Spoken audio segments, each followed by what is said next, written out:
Have you ever wondered what makes popcorn pop? It's like a tiny explosion in your kitchen, transforming hard kernels into fluffy treats. We're going to explore this amazing transformation together. Get ready to become a popcorn scientist and unlock the secrets of this popping phenomenon. Let's dive in and discover the science behind this snackable wonder. First, let's grab some popcorn kernels.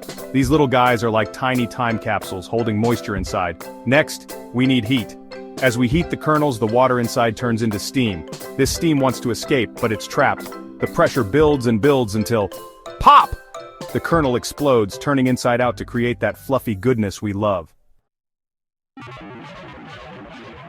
The science behind popcorn is all about the power of steam. Steam is just water in its gas form, and it's full of energy.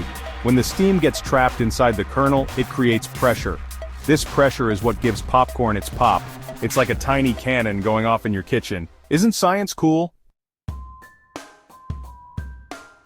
Popcorn isn't just a tasty treat, it's also a great example of science in action. The same principles of pressure and energy that make popcorn pop are used in all sorts of amazing technology. From steam engines to rockets, understanding the power of steam helps us explore our world and beyond. So next time you enjoy a bowl of popcorn, remember the science that made it possible.